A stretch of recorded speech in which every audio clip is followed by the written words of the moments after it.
पूरी दुनिया में आप शांति खोजने के लिए जाओगे तो कहीं नहीं मिलेगी। जहां जहां खोजने जाओगे, मैं घर बना लूं, मैं मकान बना लूं, मैं गाड़ी खरीद लूं, मैं और कोई चीज खरीद लूं या बना लूं या पालूं और फिर मुझे शांति मिल जाएगी। ऐसा पूरे जीवन हम सब करते हैं।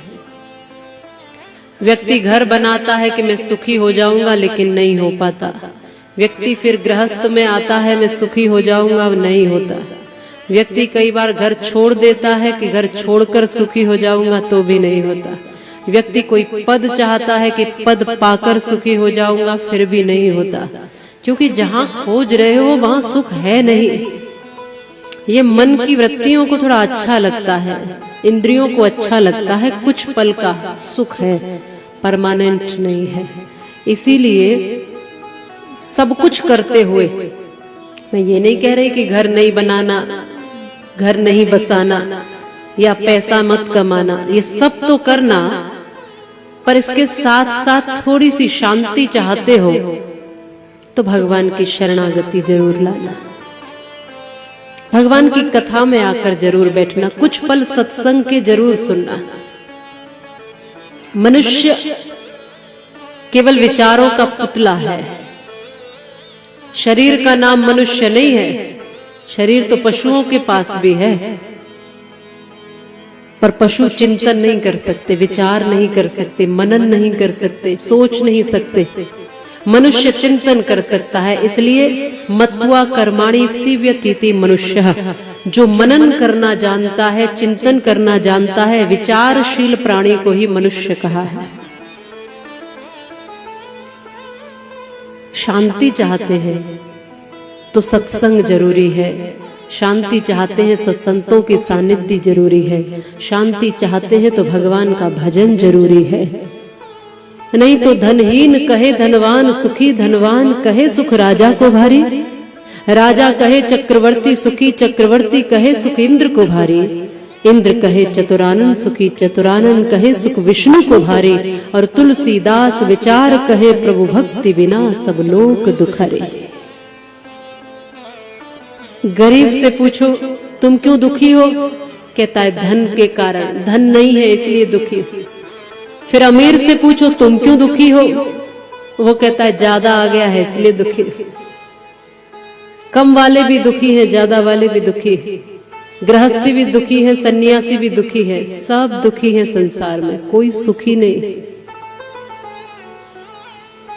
पर उस भटकते हुए मन को कुछ देर अगर शांति मिलती है तो वो सत्संग है, वो कथा है, वो भगवान की चर्चा है। क्योंकि हरि की चर्चा आत्मा को आनंद देती है। बाकी सारी चीजें मन को पुष्ट करती है, पर भगवान का भजन आत्मा को आनंद देता है। और जब व्यक्ति आत्म संतुष्टि में आ जाता है तभी शांत हो सकता है, तभी प्रसन्न हो सकता है। बाकी तो बड़े बड़े लोग व्यथित और परेशान दिखाई देते हैं। बड़े बड़े लोग अकड़ में और अभिमान में दिखाई देते हैं। बड़े बड़े लोग भटकते दिखाई देते हैं। भगवान श्री कृष्ण ने श्री गिरिराज जी की पूजा की तो इंद्र अभिमान के मारे उमड़ पड़ा। मेरी पूजा बंद करा के ये कौन है जो इस पहाड़ को पूज रहा है? ये छोटा सा, ये बालक, ये ग्वालवाल, ये गोप, इसको भय नहीं है? इसको तनिक भी इंद्र के कोप का भय नहीं है, इसलिए पत्थरों को, पहाड़ों को पूज रहा है और साक्षात मुझ इंद्र देवता की पूजा बंद करा दे। मैं इतना बड़ा हूं, मुझे इंद्र कहा जाता है। देवताओं में मैं स्वामी कहलाता हूं। मेरी सत्ता और शक्ति इतनी अधिक है, इस बात का इस छोटे से ग्वाला को कोई ध्यान नहीं है। मैं अपने बल को दिखाता हूं, मैं अपने बल का प्रदर्शन करता हूं, मैं दिखाता हूं कि इंद्र क्या होता है। और 7 दिन तक मूसलाधार वर्षा ब्रज में की। ब्रजवासियों को डुबोने के लिए, ब्रजवासियों को दुखी करने के लिए, भगवान के भक्तों को दुखी करने के लिए पूरे ब्रज को डुबो दो। अपने बल का अभिमान लेकर के 7 दिन तक मूसलाधार वर्षा करते रहे इंद्र। इसलिए शास्त्र कहते हैं बड़ा वो नहीं है जिसके पास अधिक बल है, बड़ा वो है जो बल पा करके किसी कमजोर और दुखी के लिए अपनी शक्ति को लगाता है और उस कमजोर को खड़ा करता है, वो बलवान होता है। धनवान वो नहीं है जिसके पास अधिक धन है, बड़ा वो नहीं है जो बहुत धन रखता है, बड़ा वो है जिसके पास धन है तो भी वो किसी गरीब की मदद करने को खड़ा होता है।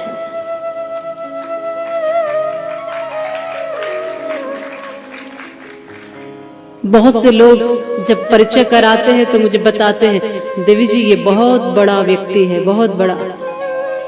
मैं पूछती हूँ किस मायने में बड़ा है?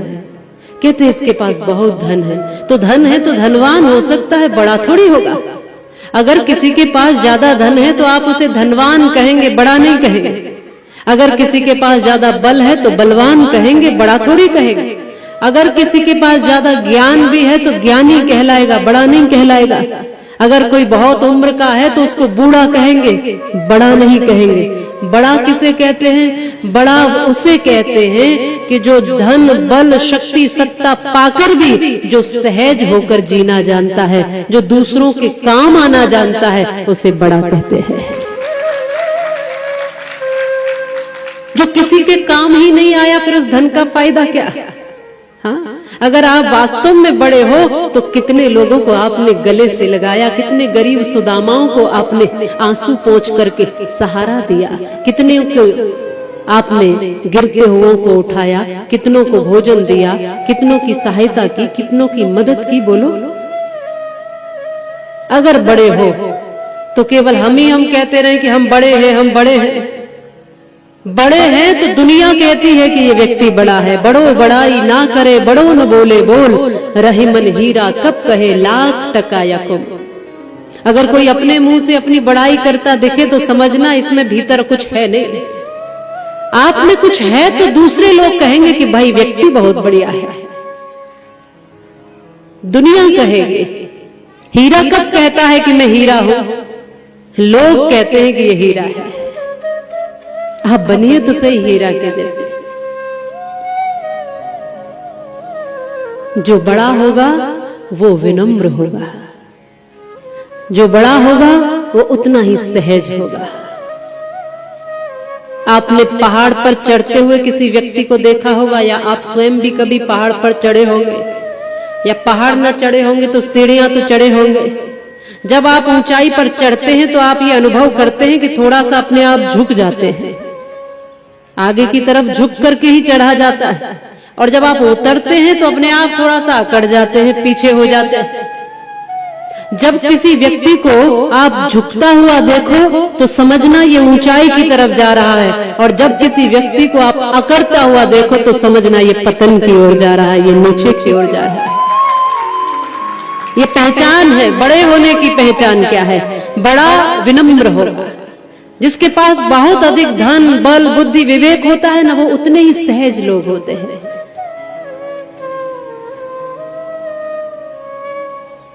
तो कैसा होना है?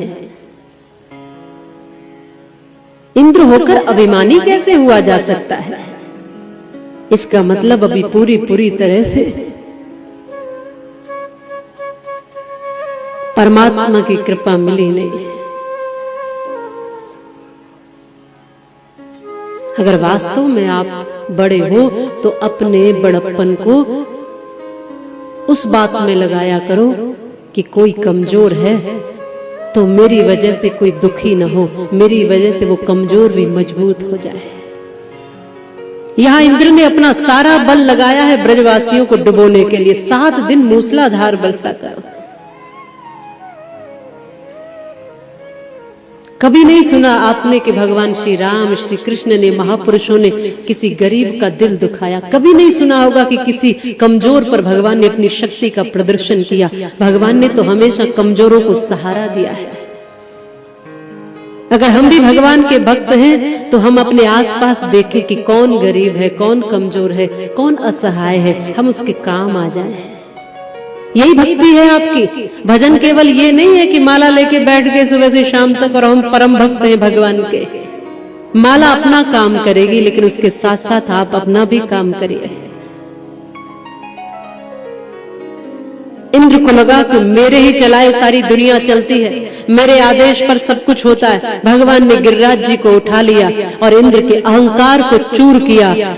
तब देखा कि ये ग्वाला कोई सामान्य नहीं हो सकता। 7 दिनों तक गिरिराज पर्वत जिसने अपनी उंगली पर धारण कर रखा हो वो तो ब्रह्म ही हो सकता है। आकर इंद्र चरणों में गिर पड़ा और कहा, प्रभु मुझे क्षमा कर देना, मैं अहंकार में समझ नहीं पाया आपकी सत्ता को, मैं अहंकार में था।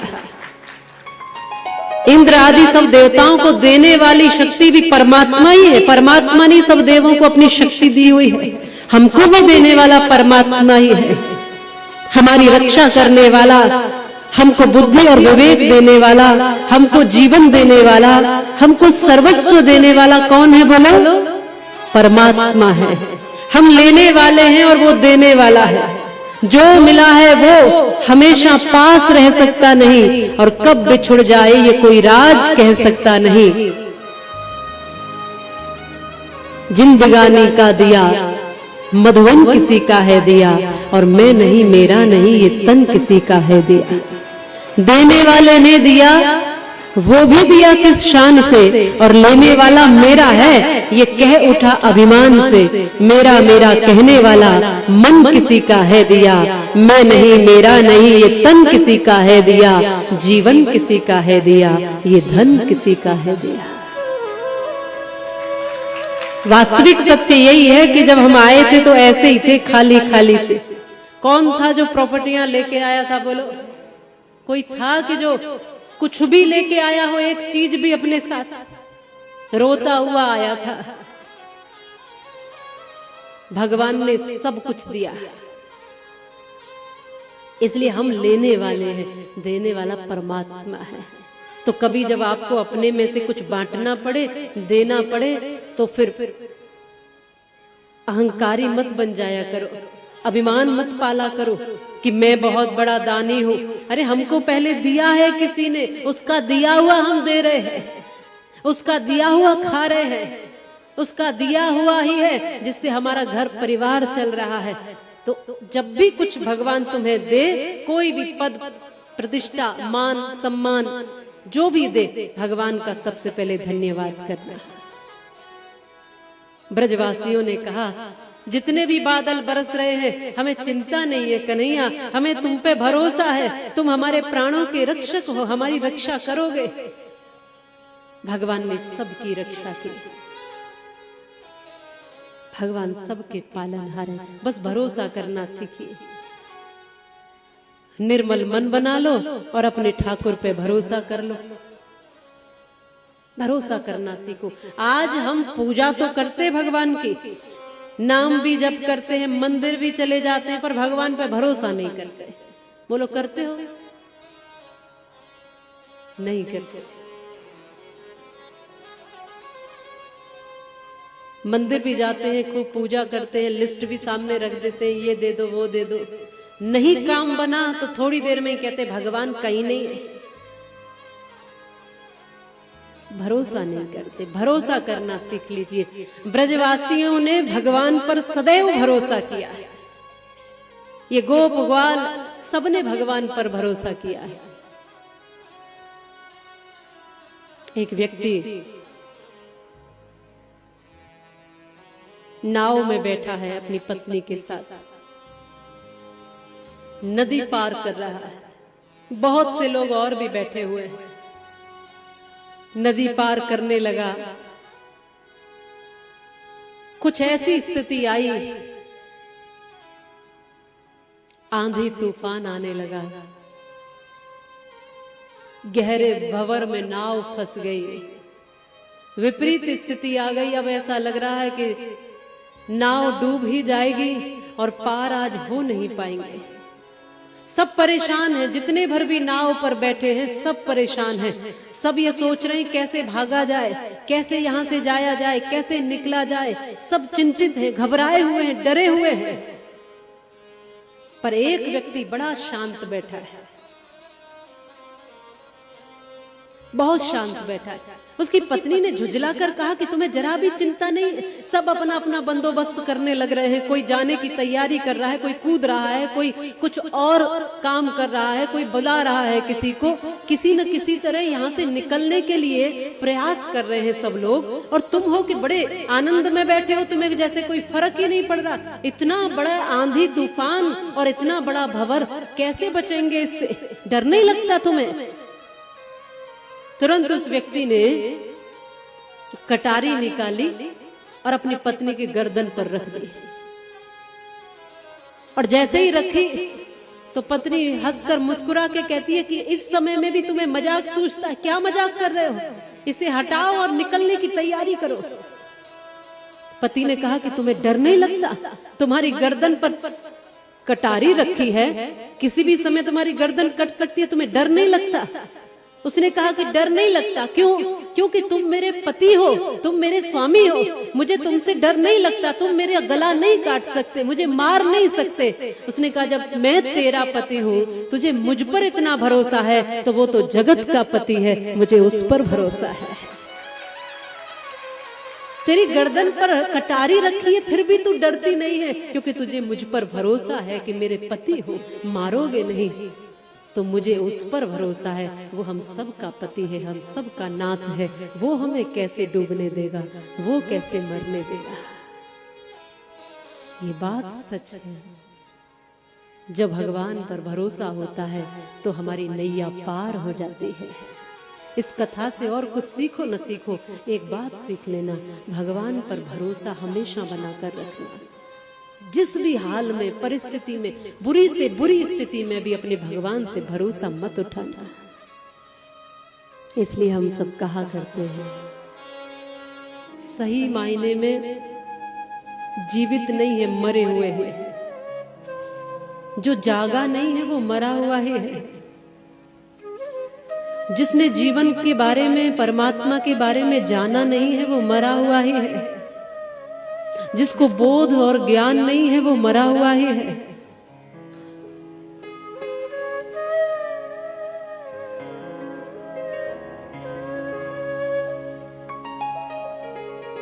व्यक्ति यहां जानने के लिए ही आया है। मैंने पहले दिन भी कहा था कि जाना तूने जगत जननी, भाई और बहन को जाना। आना जाना जाना तूने, खाना पीना जाना है। अकर जाना, मुकर जाना, लड़ना झगड़ना जाना, कुटुंब कबीला सभी धीरे धीरे जाना है। सब कुछ जाना, तूने कुछ भी न जाना, क्योंकि उसी को न जाना जिसके पास तुझे जाना है। उसी को न जाना जिसके पास तुझे जाना है।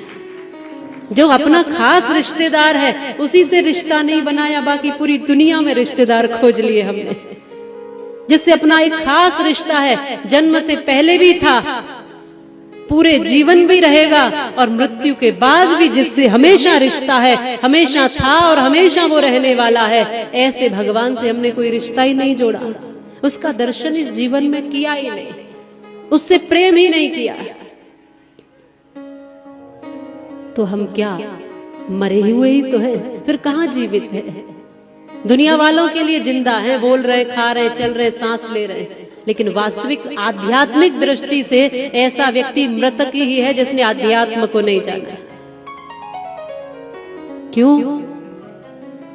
ज्ञान बिना नहीं होए प्रतीति, बिनु प्रतीत होए नहीं प्रीति। प्रीत बिना नहीं भगति गोसाई, भगति बिना सुख सपने होना।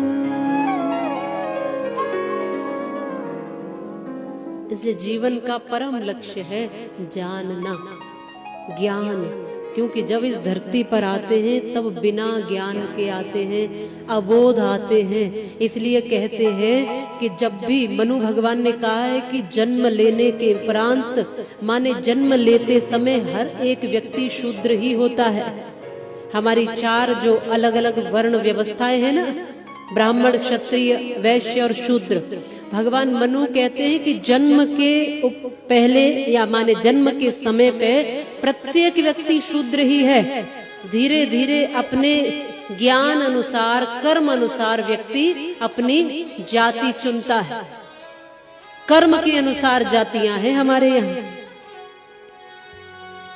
जन्म में हर व्यक्ति शूद्र कहा। शूद्र माने अज्ञानमय, अबोध, जिसको ज्ञान नहीं है। शूद्र किसे कहते हैं? जिसको ज्ञान नहीं है उसको शूद्र कहते हैं।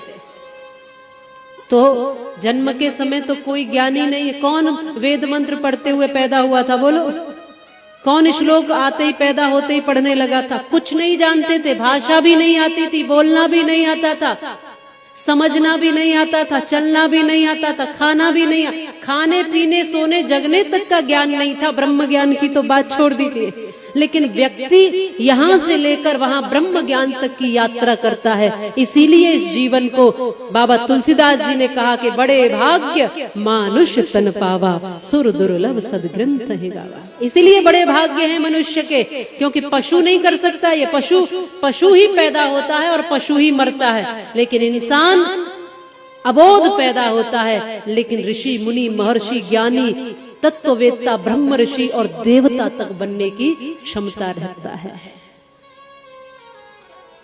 हम पैदा किस हाल में हुए हैं ये बड़ी बात नहीं है, पर हम मरेंगे किस हाल में ये हम चुनाव करते हैं। मरते समय हम हंसते हुए जा सके, कुछ ऐसा कर्म हमें करना है। और उसका एक ही उपाय है, सदकर्म, परोपकार, श्रेष्ठ कर्म, श्रेष्ठ भाव। सब ब्रजवासी अपने भगवान पर पूर्ण रूपेण भरोसा करते हैं। ब्रज की गोपियां, ब्रज के ग्वाल, इसलिए भगवान ब्रजवासियों के यहाँ लीलाएं कर रहे हैं। खट्टी छाछ मांग रहे हैं, माखन चुरा रहे हैं, मैया यशोदा से सांटी खा रहे हैं, मैया उखल तक से बांध के मार लगा देती है। गोपियां मांगने पर भी माखन नहीं देती, वापस भगा देती हैं। खट्टी छाछ पिलाती हैं तो उसके बदले ठुमके लगवाती हैं। जैसा मैंने कहा कि शेष, महेश, दिनेश, गणेश, सुरेश हुजाहे निरंतर गावे, ऐसी ख्याति है भगवान की कि सारे देवता हाथ जोड़े खड़े रहते हैं। ये कृष्ण कोई सामान्य थोड़ी है। शेष, महेश, दिनेश, गणेश, सुरेश हुजाहे निरंतर गावे, जाहे अनादि अखंड अछेद अभेद सुवेद बतावे।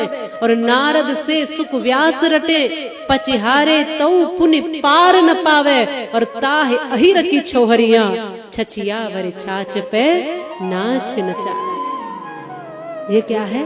ये प्रेम है। जब भक्त प्रेमी बन जाता है तो भगवान एक तुलसी दल पर भी रीझ जाते हैं। एक तुलसी दल पर भी रीझ जाते हैं। इसे सबसे पहले जीवन में भगवान से भरोसा दृढ़ करते चले जाइए। भगवान ने सब ब्रजवासियों की रक्षा की और ब्रजवासियों को कृतार्थ किया और गिरिराज जी का पूजन शुरू करवाया। और तब से गिरिराज महाराज का पूजन हमेशा होता है।